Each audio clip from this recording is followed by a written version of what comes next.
అమరావతిలో మధ్యాహ్నం 3ంటికి అఖిలపక్ష సమావేశం ప్రారంభం కానుంది. అయితే ఈ ఆల్ పార్టీ మీటింగ్ కు కాంగ్రెస్, వైసీపీ, జనసేన వామపక్షాలు దూరంగా ఉండాలని నిర్ణయించాయి. బీజేపీ కూడా సమావేశానికి వెళ్లడం లేదు. మొక్కుబడిగా నిర్వహించే సమావేశాలకు జనసేన దూరంగా ఉంటుందని ఇప్పటికే పవన్ చంద్రబాబుకు లేఖ రాశారు.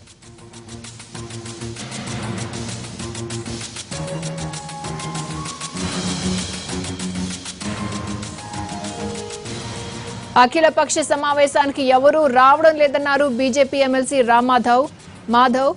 ప్రభుత్వానికి చిత్తశుద్ధి లేదని, కేవలం జనాన్ని తప్పుదోవ పట్టించడానికే హడావుడి చేస్తున్నారని విమర్శించారు. సమావేశం ఏదైతే పెట్టారో గతంలో ముఖ్యమంత్రి గారు పూర్తిగా వైఫల్యం చెందడం జరిగింది.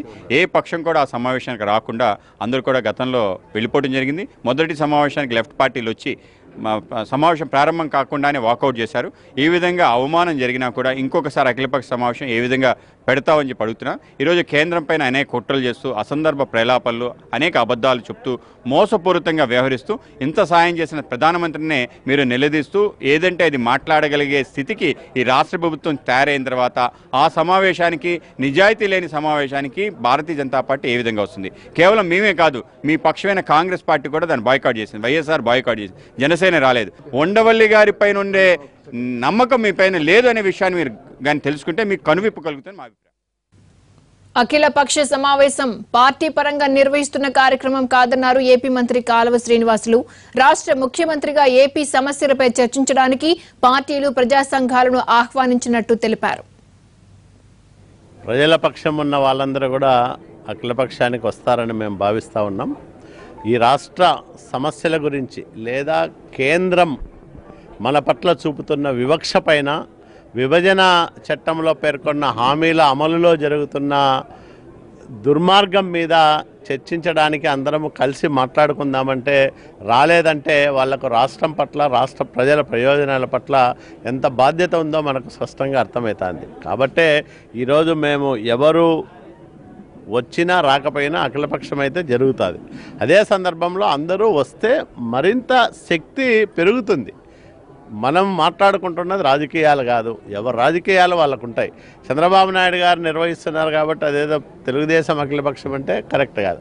గతంలో ఇదే విభజన చట్టంలో ఉండే హామీల పైన పెద్ద సభలు అంటే సమావేశాలు నిర్వహించి మేధావులందరినీ కూడా ఒక చోట చేర్చి మన రాష్ట్రానికి జరుగుతున్న అన్యాయం మీద గట్టిగా ప్రచారం చేశాడు ఆయన కూడా. మరి ఆయన ఎందుకు రాలేదు? అఖిలపక్ష సమావేశం నిర్వహించి ఉంటే మాకు రాజకీయాలు ఆపాదించవచ్చు, లేదా మా రాజకీయ ప్రయోజనాల కోసం మేము నిర్వహిస్తున్నామని చెప్పచ్చు. కానీ ఇది ప్రభుత్వాన్ని, ప్రజలను వేరుగా చూడలేం. మనం ప్రజల కోసం పనిచేసే ఒక వ్యవస్థ. ఈ వ్యవస్థకు అధినేతగా చంద్రబాబు నాయుడు గారు ఉన్నప్పుడు మన రాష్ట్రానికి రావాల్సిన హక్కుల కోసం, మన రాష్ట్రానికి రావాల్సిన సహాయం కోసం మనం అందరం కలిసి అడుగుదామంటే దాంట్లో రాజకీయ కోణం ఏముంటుంది? దాన్ని రాజకీయ దృష్టితో చూడాల్సిన అవసరం ఏముంది? అందరం కలిసి అడిగితే మరింత బలం పెరుగుతుంది మన గలానికి.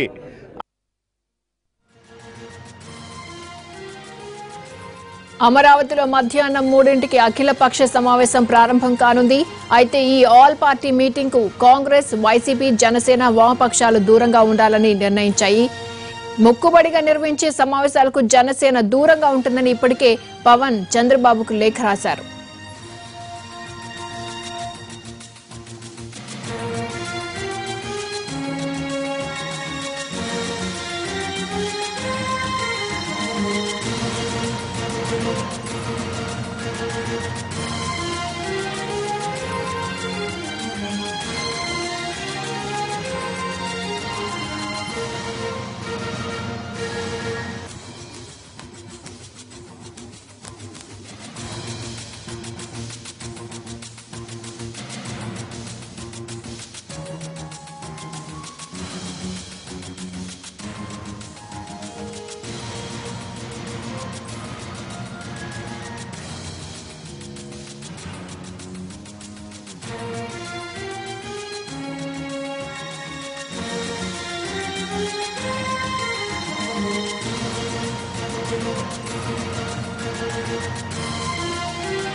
అమరావతిలో మధ్యాహ్నం 3ంటికి అఖిల పక్ష సమావేశం ప్రారంభం కానుంది.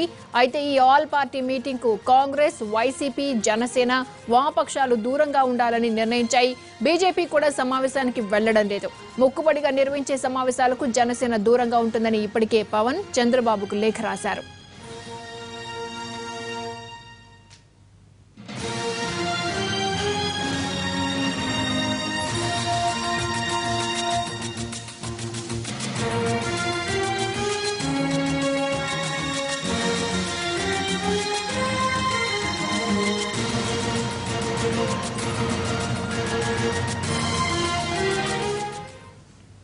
దీనిపై పూర్తి సమాచారాన్ని మా ప్రతినిధి దినకర్ అందిస్తారు. దినకర్, చెప్పండి, ఈ ఆల్ పార్టీ మీటింగ్ కి ఎందుకు మిగతా పార్టీలు మొగ్గు చూపడం లేదు? వాళ్ళు చెప్తున్న రీజన్స్ ఏంటి?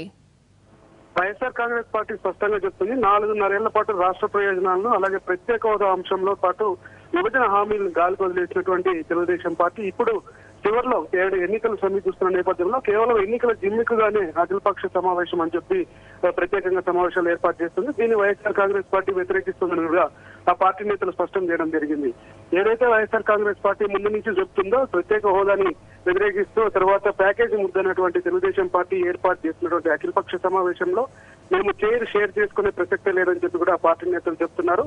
తెలుగుదేశం పార్టీ గతంలో ఇక్కడి నుంచి బయలుదేరిన ప్రభుత్వం ఇక్కడి నుంచి హైదరాబాద్ నుంచి అమరావతికి షిఫ్ట్ అయినప్పుడు అఖిలపక్ష సమావేశం పెట్టలేదు. అలాగే రాజధానిగా అమరావతిని ప్రకటించినప్పుడు కూడా అఖిలపక్ష సమావేశం పెట్టలేదు. విభజనకు కారణమైనటువంటి కాంగ్రెస్, బీజేపీలతో స్నేహం చేసి మళ్ళా జనసేనతో పొత్తు పెట్టుకున్నప్పుడు ప్రత్యేక హోదా కోసం పోరాడాల్సినటువంటి తెలుగుదేశం పార్టీ ఇప్పుడు చివరిలో అఖిలపక్ష సమావేశం ఏర్పాటు చేస్తుందంటే మేము షేర్ చేసుకునే పరిస్థితి లేదని కూడా ఆ పార్టీ స్పష్టంగా చెప్పడం జరిగింది.